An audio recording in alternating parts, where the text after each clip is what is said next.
Alright, today is going to be a body weight only leg routine.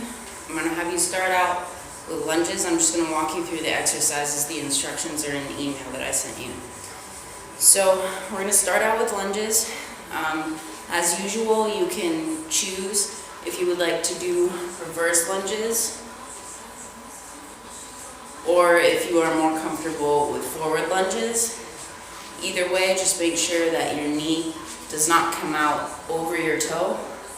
So we want to be squatting down into that back knee, keeping our chest lifted and our body parallel with like the wall.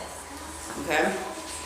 And so you're just going to alternate that back and forth, or no, I think you're just alternating. After that, we're going to do what is called a prisoner squat. It's basically just your regular squat, but the difference is that we're going to put our hands behind our head and keep our elbows out wide. The reason behind this is to help you keep your chest lifted as you squat, because a lot of people have a tendency to really excessively lean forward when we want to keep our chest lifted up and really use those glute muscles in your hamstrings to help you back up. So prisoner squats are, as such, just a regular squat with our hands behind our head, looking straight ahead. Also, with lunges, squats, all of this leg work, I do want you to pay attention to your feet, okay? I don't need your feet to be completely straight forward, but I want you to try and bring them in slightly, okay? So with our lunges, that would look, let me back up a little bit. We just want to make sure that our feet aren't like this and our knees aren't caving inward, so we don't want our lunges to look like this. We want our legs to follow our toes and to have nice, beautiful lunges as such. So just pay attention to your feet. Next, you'll have the glute bridge. You know this one. You can do single leg, but I kind of figure since we're doing a leg blast, you might just want to do double leg. Lift those toes up off the ground. Slow and controlled today. So once you get to the top, really squeeze the buttocks in and then come back down. I would even pause at the top of each one for a second and then come back down. Never actually touching the floor, just kind of hovering right above it into your next one. I want you to focus on range of motion with that. So I want you to lift as high as you can without feeling any strain in your lower back, okay? So we don't want to stay just down here. We want to try and press up as much as we can to really engage those glute muscles. Okay, next we're going to have a bouncing squat. So once again, we're in our regular squat position, but this one you're just going to kind of hang out in the lower, hardest part of the squat.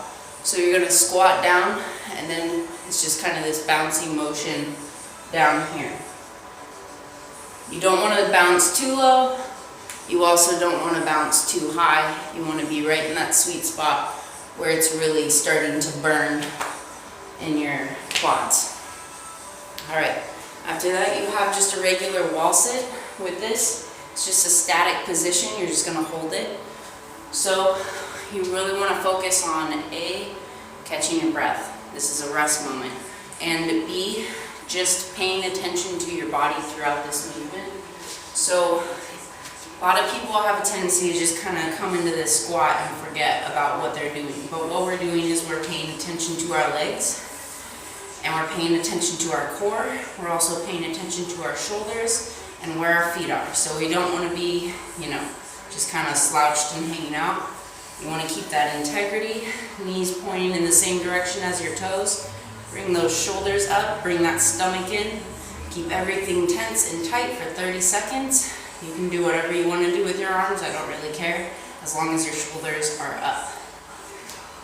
Alright, after that, I'm going to have you do frog jumps.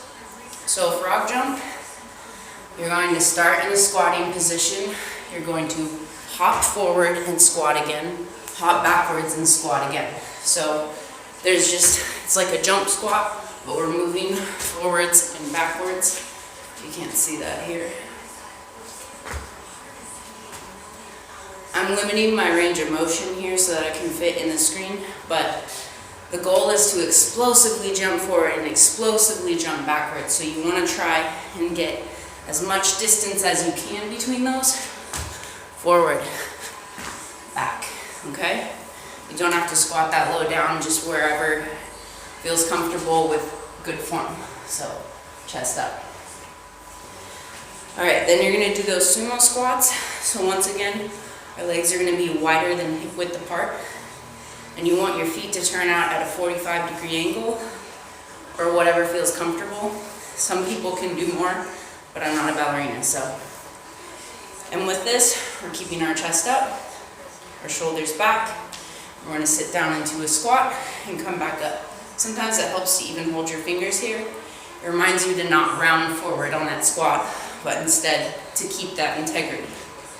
So from the side, we should look like this and not like this. Using those glutes and the hamstrings to lift you back up out of that squat. Next, you just have your typical jump squats. Squat down, jump. And once again, if we're feeling any knee pain, you can modify to the squat up to your toes. But don't leave that toe part out because we want to be making those calves look beautiful. And then you're going to finish it off with a set of lunges again. Once again, you can either go forward or you can do reverse lunges. You could do a combination of both. You could do a forward, front, back lunge, whatever you're comfortable with. And that's going to finish a set, and then we'll repeat a couple times. All right, good luck.